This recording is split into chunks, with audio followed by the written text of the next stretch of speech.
Bingung ya? Aku nggak ada pegang gitar.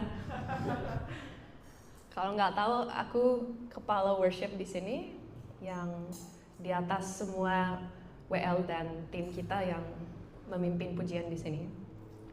Dan sekali setiap 2 tahun aku khotbah. Bercanda.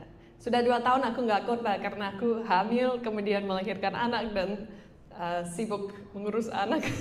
Nggak ada waktu untuk siapkan khotbah, tapi puji Tuhan sudah Tuhan mengizinkan aku untuk berkhotbah lagi. Dan aku jauh lebih nyaman kalau ada mikrofon dan gitar di tengah kita. Jadi tolong doakannya supaya aku tidak grogi. Siapa grogi kalau bicara di depan orang lain? Angkat tangan. Oke, jadi aku nggak sendiri. Puji Tuhan. Mari kita doa sekali lagi. Tuhan, tolong supaya kata-kataku hari ini sesuai dengan kehendak-Mu. Dan kalaupun ada sesuatu yang aku omongin yang itu tidak sesuai dengan firman-Mu atau dengan ide-Mu Tuhan, tolong hapus itu dari pikiran semua jemaat. Tapi kalau ada sesuatu yang aku sampaikan hari ini yang itu dari Engkau, semoga itu bisa masuk ke hati mereka seperti tanah subur dan bisa berbuah di dalam hidup mereka. Dalam nama Yesus, amin. Ya, jadi seperti suami saya bilang, kita dalam seri Evidence of a Transformed Life, bukti hidup yang berubah. Jadi kita lagi membahas tentang buah roh atau buah roh, yaitu satu buah dengan banyak sifat. Mari kita baca Galatia 5 ayat 22 sampai 23. Tetapi buah roh ialah kasih, sukacita, damai sejahtera, kesabaran, kemurahan, kebaikan, kesetiaan, kelemah lembutan, penguasaan diri. Jadi hari ini kita akan fokus pada kata kesetiaan. Kesetiaan. Tetapi apa maksudnya kata kesetiaan dalam konteks ayat ini, dalam konteks surat yang ditulis ke gereja di Galatia ini? Mari kita baca kutipan dari tafsir Alkitab, Bible Commentary. Di sini kita baca. Tujuan Rasul di sini bukan terutama membahas perasaan kita terhadap Tuhan, tetapi untuk menunjukkan bagaimana Roh Kudus mempengaruhi, mengarahkan, dan mengendalikan perasaan kita terhadap sesama. Agama yang sejati membuat seseorang menjadi setia. Orang Kristen itu setia sebagai pribadi, setia sebagai tetangga, sahabat, ayah, suami, dan anak. Ia setia dalam perjanjiannya, setia menepati janjinya. Tidak ada orang yang bisa disebut Kristen kalau tidak hidup dalam kesetiaan seperti ini. Dan semua pengakuan bahwa seorang dipimpin oleh Roh Kudus, padahal tidak ada kesetiaan seperti ini, itu adalah tipu daya dan sia-sia. Agak berat ya. Tapi tidak ada yang mustahil bagi Tuhan, amin.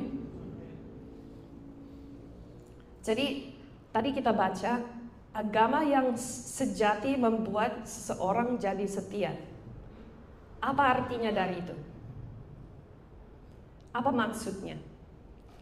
Artinya ketika kita melihat Yesus di kayu salib, kita melihat keringat, darah, dan air mata Yesus.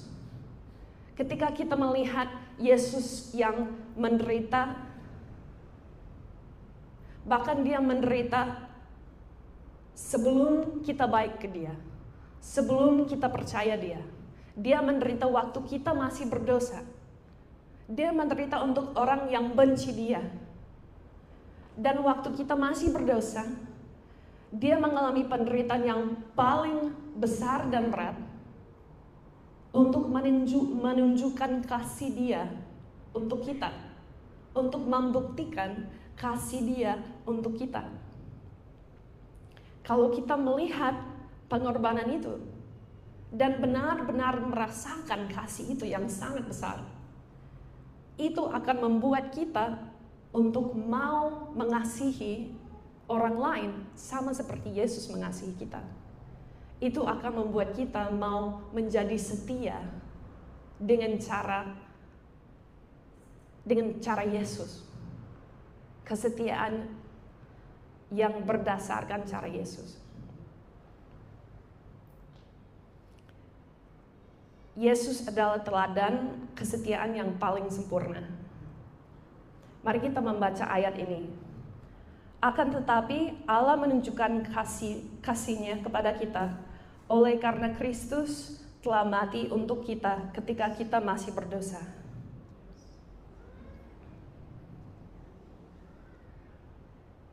Tidak ditulis di sini Yesus mati untuk kita ketika kita sudah bersih dan baik dan layak untuk terima pengorbanannya.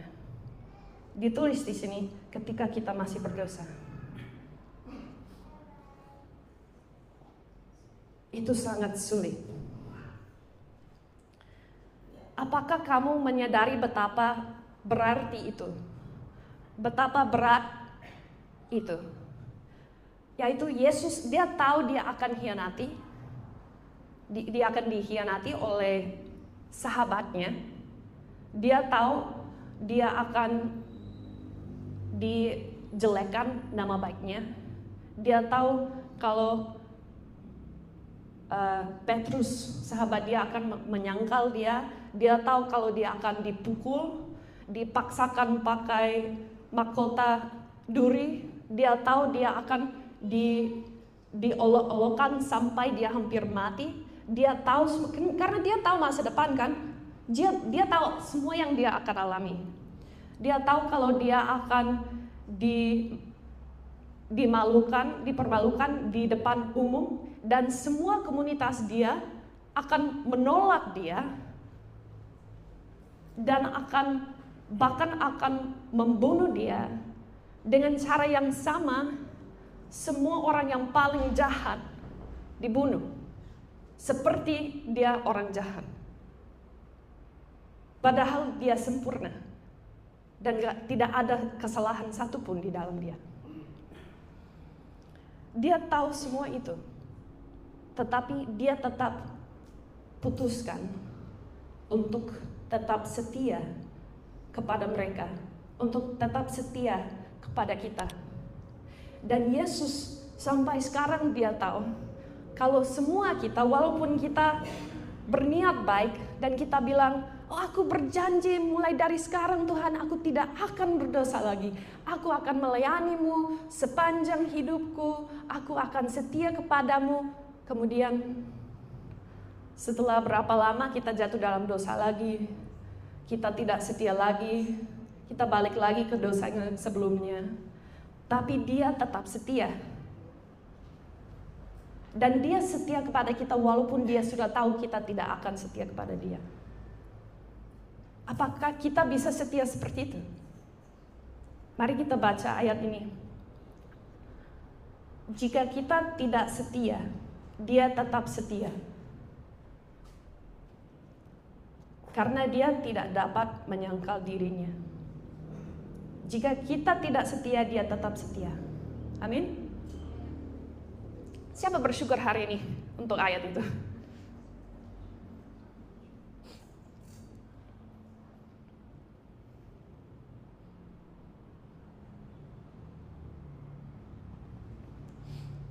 Jadi waktu aku tahu aku akan berkhotbah tentang tema ini, kesetiaan, aku pikir, aduh, ini pasti Tuhan mau kasih aku ujian kesetiaan.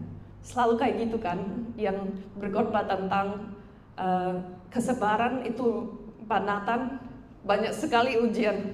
Kalau masih ingat khotbahnya dia, banyak sekali ujian kesabaran untuk dia minggu sebelum dia khotbah. Jadi aku kayak, ujian apa yang Tuhan mau kasih?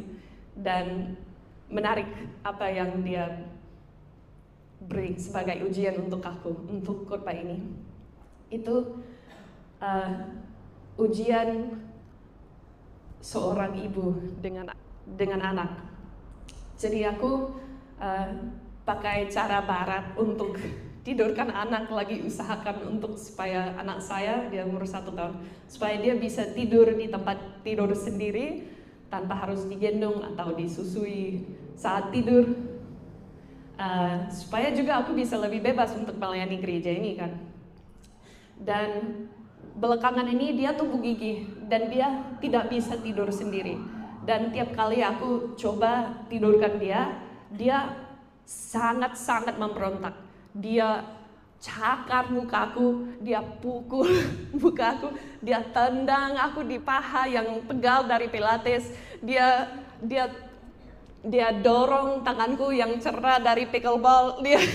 Dia buat badanku sakit. Aku kayak aduh, tapi aku coba pegang dia seperti gambar ini, coba gambarnya. Aku coba pegang dia dan aku coba tetap sabar. Dan mana fotonya? Wendy? Oh, ya. Jadi dia nangis, dia berteriak kadang pas di telingaku, dan aku harus tetap gendong dia. Bahkan selama 15 menit aku tahan walaupun dipukul. Akhirnya dia tertidur dan aku mau pelan-pelan taruh dia. Dan dia bangun lagi. Dan aku kayak, kesabaranku tidak cukup untuk ini Tuhan. Aku tidak bisa. Dan aku di momen itu aku mau taruh dia di situ dan aku mau tinggalkan dia walaupun dia sangat-sangat sedih. Tapi aku tidak bisa. Walaupun aku sangat frustrasi, aku tidak bisa tinggalkan dia karena aku adalah ibunya. Aku harus setia kepada dia. Mau nggak mau aku harus setia kepada dia, dan aku lakukan tiap hari seperti itu. Selama 2 minggu seperti itu.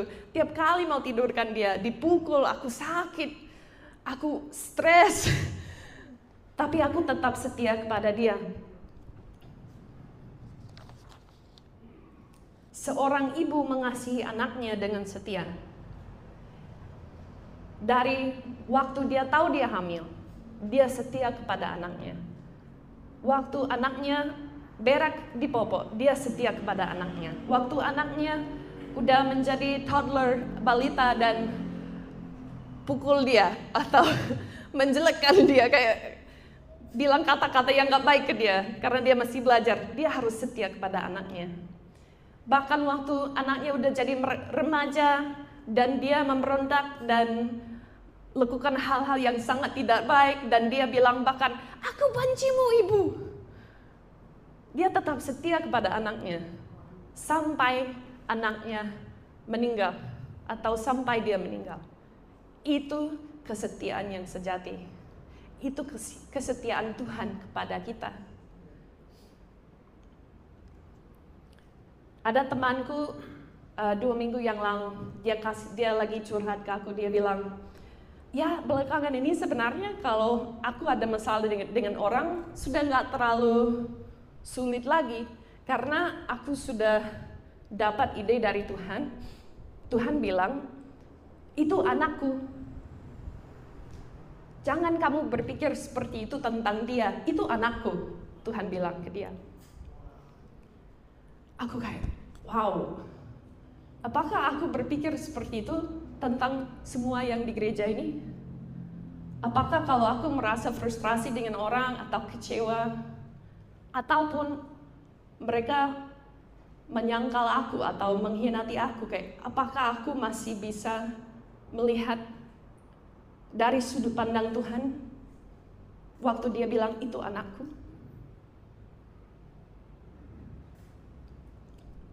Kalau kita melihat saudara-saudari kita di dalam Kristus sebagai anak-anak Tuhan dan mengerti bahwa Tuhan mengasihi mereka seperti seorang ibu mengasihi bayinya, maka kita bisa mengakses kasih yang supranatural ini. Kita bisa tetap setia kepada mereka bahkan saat kita kesal, disakiti, dikecewakan, atau bahkan dikhianati oleh mereka.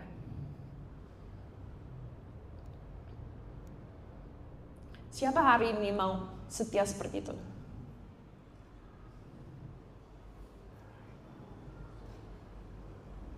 Kalau belum mau, nggak apa-apa, masih ada waktu.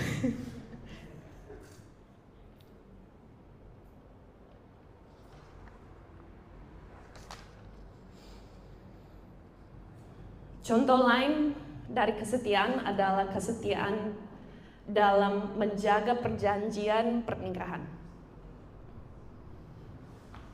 Mari kita membaca janji pernikahan tradisional. Aku akan mengasihi dan menghormatimu seumur hidupku, sampai maut memisahkan kita.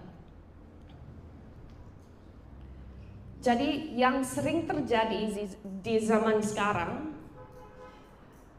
kedua orang yang mau menikah itu jatuh cinta dan sangat semangat untuk menjalani hidup bersama untuk selamanya. Dan mereka janji untuk mengasihi dan menghormati seumur hidup sampai maut memisahkan mereka. Tetapi setelah beberapa bulan atau beberapa tahun, mereka melihat orang yang mereka sudah menikahi itu seperti orang yang berbeda, tidak seperti sebelum menikah, dan lama-kelamaan mereka merasa tidak cinta lagi orang itu, dan mereka bercerai. Jadi kesetiaan mereka itu setia sampai tidak merasa cinta lagi. Contoh yang kedua, mereka masih setia, tapi pasangan mereka yang tidak setia. Mungkin pasangan mereka selingkuh dan mereka bercerai. Atau mungkin pasangan mereka tidak ada selingkuh, tapi dia juga tidak setia. Karena ini bilang akan mengasihi dan menghormati seumur hidup. Love and serve. Bukan hanya menghormati tapi melayani. Kalau kita Kristen, kita bukan hanya mengasihi dan menghormati tapi juga saling melayani. Dan mungkin orang yang kedua ini dia melihat kalau pasangan dia tidak ada melayani dia sama sekali. Kayak dia hanya fokus kepada pekerjaan saja dari pagi sampai malam setiap hari. Atau mungkin dia selalu pergi sama teman-temannya dan tidak beri perhatian ke pasangannya. Tapi pokoknya orang ini melihat dia tidak menepati janjinya dia. Jadi aku tidak perlu menepati janji ini karena janji ini sudah batal. Dan orang ini bercerai. Kasus yang ketiga, mungkin dia tahu, aku tahu ini. Orang yang ketiga ini dia tahu. Di firman Tuhan bilang, kita apa yang Tuhan satukan jangan manusia pisahkan. Dia tahu, ya aku harus setia kepada dia sampai maut memisahkan kita, dan dia putuskan untuk lakukan itu, dan itu baik. Tetapi dia juga tidak setia. Kenapa? Dalam hatinya dia menyimpan kepahitan. Dia tetap menikah, tapi dalam hatinya terus mengeluh tentang pasangannya.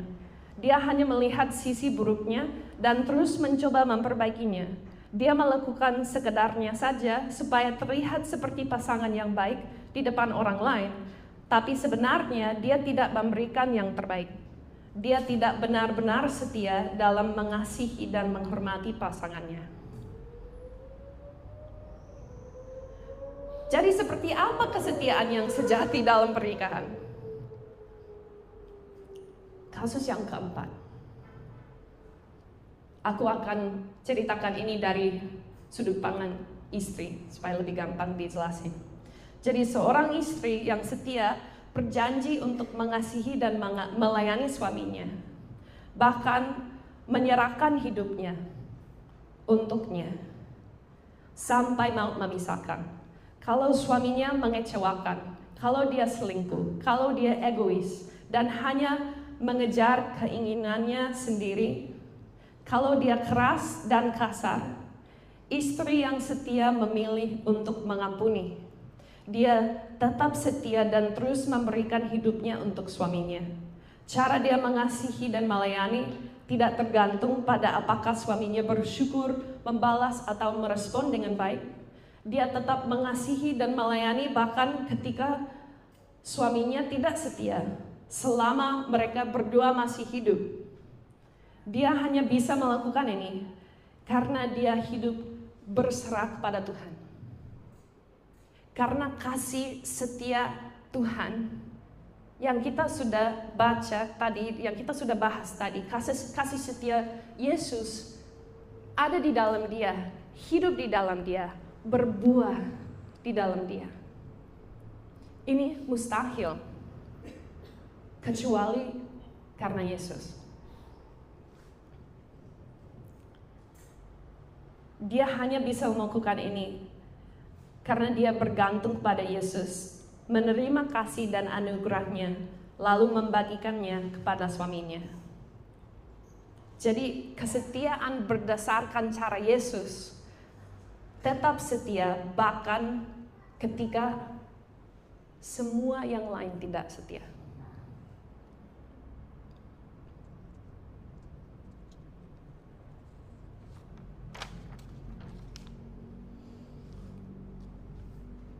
Mari kita lihat penjelasan bagaimana kita bisa setia secara praktis. Kalau kita setia, apa yang kita katakan itu apa yang kita lakukan. Jadi kalau kamu bilang kamu akan datang, kamu datang. Kalau kamu bilang kamu akan buang sampah keluar rumah, kamu melakukannya. Jadi artinya jadi orang yang pegang omongan, kalau sudah bilang sesuatu, ya ditepati. Yang kedua, orang yang setia memiliki integritas. Bilang ke orang di sebelahmu, integritas. Jadi ini berarti melakukan yang benar walau tidak ada yang lihat. Mungkin kalau ada acara bersih-bersih pantai, kita semua mau untuk angkat sampah dan taruh di tempat yang benar. Tapi siapa melakukan itu kalau tidak ada orang yang lihat? Itu jorok, aku gak mau sentuh. Mungkin kita mau putar balik di tempat ada tanda silakan putar balik di sini, kalau ada Pak Polisi di situ. Tapi apakah kita lakukan itu saat kita terburu-buru dan lagi panas sekali dan tidak ada orang yang lihat?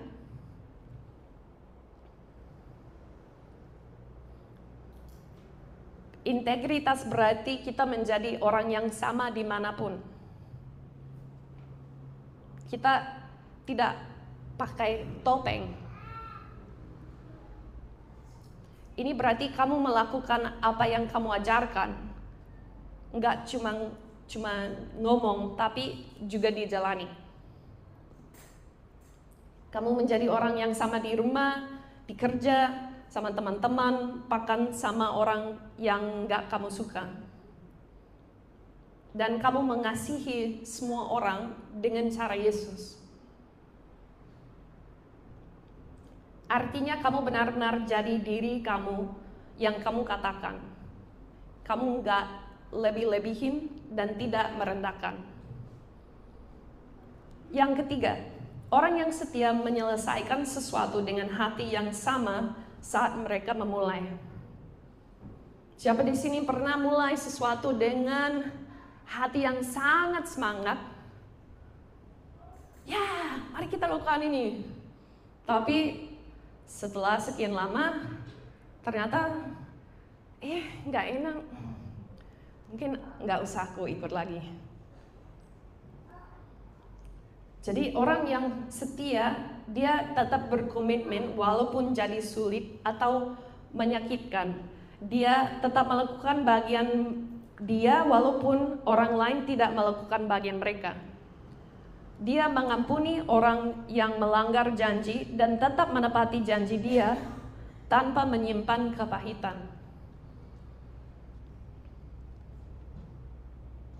Yang keempat, orang yang setia dapat dipercaya. Artinya kamu bisa jaga rahasia orang lain. Kamu nggak gosip. Kalau mereka buka hati ke kamu dan bilang sesuatu, kamu nggak pergi ke temanmu dan bilang, oh aku baru dengar dari orang ini kayak gini. Mungkin kayak, enak sekali berita dari mereka, mau diceritakan ke banyak orang. Tapi kamu simpan, bisa ceritakan ke Yesus saja. Karena itu informasi kepribadian mereka. Satu-satunya pengecualian untuk ini adalah kalau orang itu bilang dia mau menyakiti dirinya sendiri atau dia sedang dalam bahaya. Kalau seperti itu, kita bertanggung jawab untuk membantu dia dengan cara yang terbaik. Dan mungkin kita harus bocorin rahasia dia untuk menyelamatkan nyawanya. Jadi kalau kita dapat dipercaya, berarti kita menutupi kesalahan orang lain dengan kasih karunia, bukan malah membongkarnya. Kita nggak cerita ke orang lain dengan cara yang membuka dosa atau mempermalukan orang itu. Yang kelima, orang yang setia adalah loyal. Berarti waktu kamu dengar orang lain ngomongin jelek tentang seseorang, kamu hentikan gosipnya atau pilih nggak ikut dengar. Ini salah satu yang sangat sulit untuk aku. Kayak mereka, ada teman-temanku sebenarnya lagi bergosip. Mereka Kristen dan mereka baik hati, orang yang baik. Tapi mungkin mereka nggak sadar kalau mereka lagi gosip tentang orang itu. Tapi aku mulai merasa nggak enak, kayak ini nggak benar. Tapi aku nggak enak potong kalimat mereka. Tapi kesetiaan yang sejati itu, aku tidak akan dengar mereka bilang sesuatu yang jelek tentang orang ini. Aku tidak tahu sisi cerita dia. Mungkin ini benar, mungkin ini tidak benar. Mungkin ini hanya satu sudut pandang tapi tidak lihat semuanya. Jadi aku potong dan aku bilang, maaf, boleh aku tahu apa yang mau diomongin sekarang? Apakah ini hal yang akan membangun orang itu? Dan kalau mereka bilang, oh iya pasti. Mungkin aku dengarkan, tapi kayak pokoknya kita harus beranikan diri untuk melakukan apa yang benar, bahkan kalau tidak enak. Amin.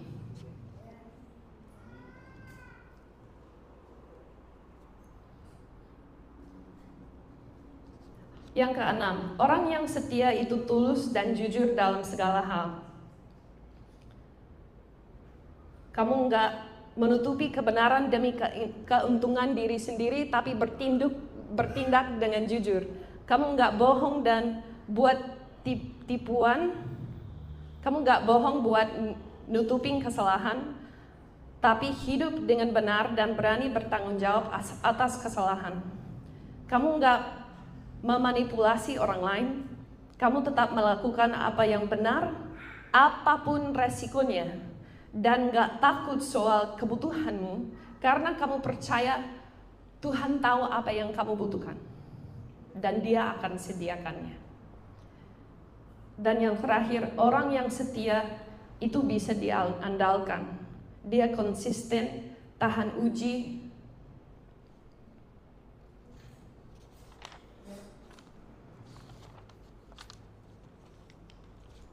Sebentar, hilang. Yang 8. Gak apa. Oh, ini. Dia teguh, dia tidak menyimpang, tetapi yang kedua, cara dunia kita setia sampai terasa menyakitkan. Tapi cara Yesus, kita setia sampai akhir hidup. Jadi mungkin kita kalau Setia cara dunia bilang, ya aku akan setia melayani di gereja sampai ada orang yang menyinggung, mengecewakan, atau menyakitiku. Tapi cara Yesus, aku akan setia melayani di gereja selama aku masih mampu secara fisik. Setia cara dunia itu setia selama ada yang melihat. Tapi setia berdasarkan cara Yesus itu setia selama itu benar. Kalaupun ada yang lihat, kalaupun tidak, kalaupun merepotkan, kalaupun gampang. Yang keempat, cara dunia itu setia sampai mereka tidak setia. Tapi cara Tuhan setia selama mereka masih hidup. Cara dunia setia selama mereka baik kepadaku. Tapi cara Tuhan setia bahkan kalau mereka menjadi musuhku. Aku akan berbuat baik kepada semua orang. Aku akan mendoakan musuhku dan memberkati orang-orang yang menganiaya aku. Itu menurut ajaran Yesus di Matius pasal 5 yang bilang mendoakan musuhku dan memberkati orang-orang yang menganiaya.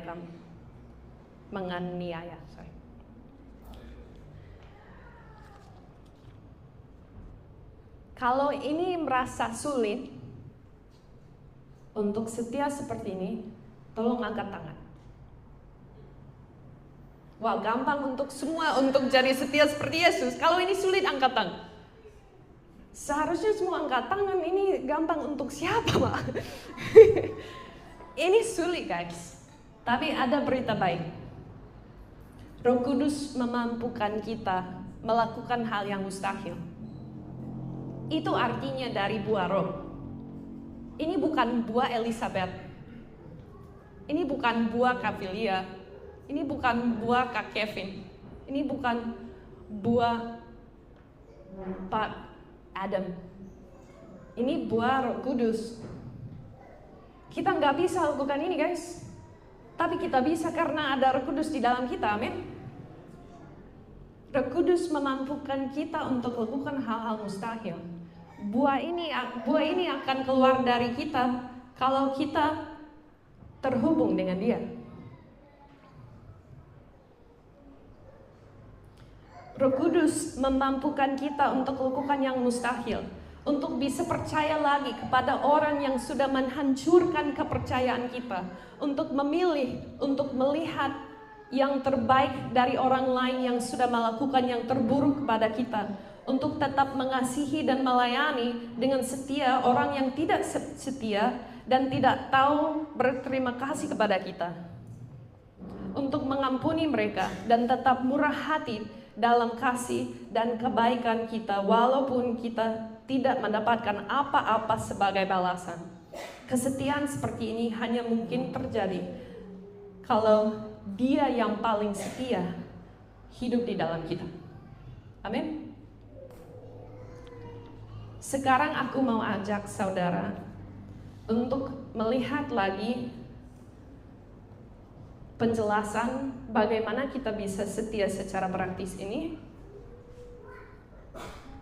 Coba baca lagi dan lihat yang mana dari ini yang paling menonjol, yang paling kena di hati.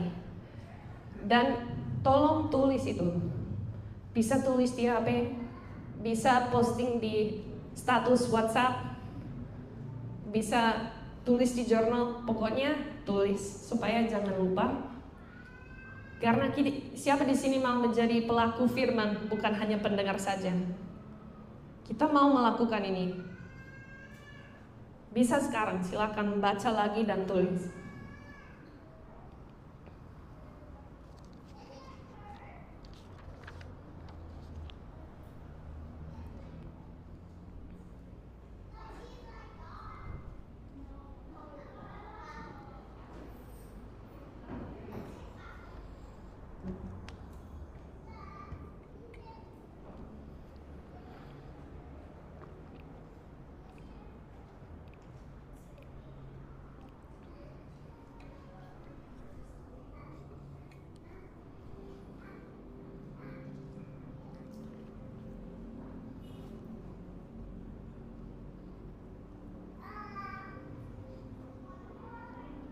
Kalau saudara merasa ada sesuatu yang aku bilang tadi yang mustahil, dan walaupun aku bilang Roh Kudus memampukan kita untuk lakukan yang mustahil, saudara masih merasa itu mustahil. Aku mau minta saudara jangan simpan saja, tapi tolong cari orang yang bisa dipercaya dan ceritakan ke orang itu. Ya maaf, ini sangat sulit untuk aku bahkan gak percaya ini mungkin. Supaya orang itu bisa doakan, bisa mensupport, bisa berikan belas kasihan. Kamu tidak salah untuk merasa seperti itu. Kita namanya manusia. Tapi jangan stay aja di situ. Jangan tetap berada di situ. Karena kita juga mau menjadi pengikut Yesus. Sekarang mari kita semua tutup mata, kita mau merespon bersama. Mari kita berdoa.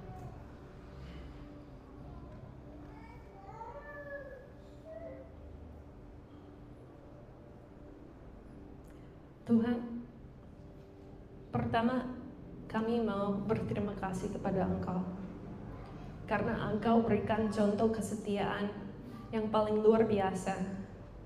Karena Engkau setia kepada kami, maupun kami setia pada Engkau atau tidak, Engkau selalu setia pada kami, seperti seorang ibu setia kepada anaknya, seperti suami yang paling setia. Engkau setia kepada mempelai wanita, yaitu gereja. Engkau setia sebagai Bapa yang setia. Dan kami juga mau setia seperti itu, Tuhan. Kami mau supaya apa yang Engkau bilang di firman Tuhan itu yang kami lakukan. Kalau Engkau bilang, kalau orang tampar pipi kirimu, kasih pipi kanan, kami mau supaya bisa lakukan itu. Kalau Engkau bilang memberkati musuhmu, kami mau untuk bisa lakukan itu. Tapi hanya bisa kalau Engkau yang memampukan kami untuk lakukan hal itu, Tuhan. Ini hal-hal yang mungkin salah satu ujian yang paling berat di hidup ini. Untuk baik ke semua orang maupun mereka jahat atau tak baik. Dan yang paling sulit itu kalau mereka orang yang kita sangat kasihi. Dan ekspektasi kita sangat tinggi untuk mereka. Dan mereka tidak penuhi ekspektasi kita dan mengecewakan dan bahkan menyakitkan sampai ke paling dalam kita, itu sangat berat, Tuhan. Tapi Engkau bilang kukmu itu ringan. Jadi aku minta Engkau bisa angkat rasa berat itu sekarang, Tuhan. Dan membuat ringan yang berat. Membuat mungkin yang mustahil. Tolong supaya Roh Kudus-Mu di saat ini penuhi tiap orang di ruangan ini. Dan berikan kesetiaan itu, Tuhan. Dalam nama Yesus. Sekarang tolong tetap matamu tertutup. Dan aku mau ajak, kalau tadi ada terlaris di pikiranmu seseorang yang pernah menyakitimu karena dia tidak setia kepadamu,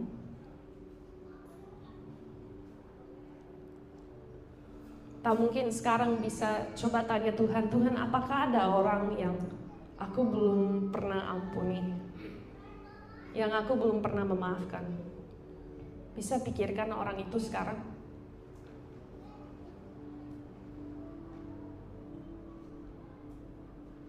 Dan bisa minta Tuhan membantu kamu untuk memaafkan orang itu, untuk memberkati dia. Dan bisa melakukannya sekarang. Silakan ambil satu momen untuk ini.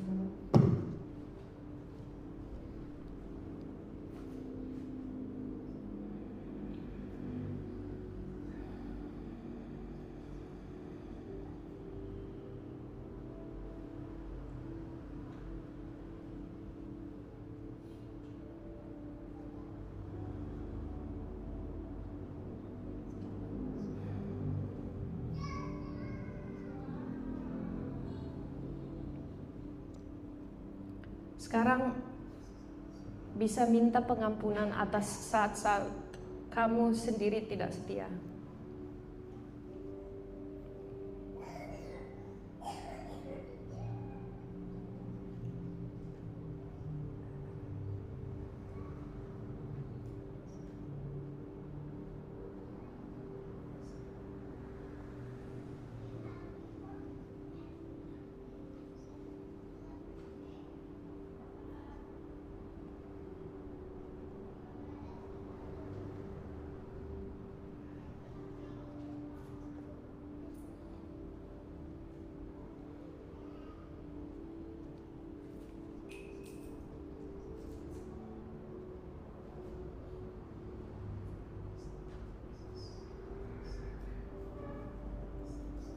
Dan terakhir, minta Tuhan tunjukkan satu hubungan di mana kamu merasa sulit untuk setia dengan cara Yesus.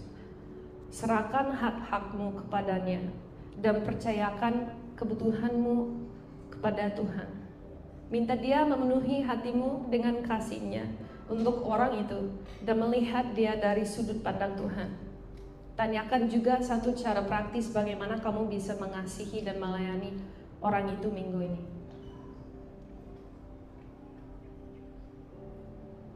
Tim worship silakan maju ke depan.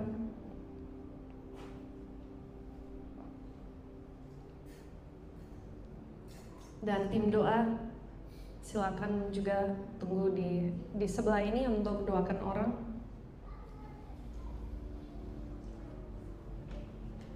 Kalau ada yang sudah selesai dengan sekolah transformasi atau yang di tim pemimpin di sini, silakan juga di sini.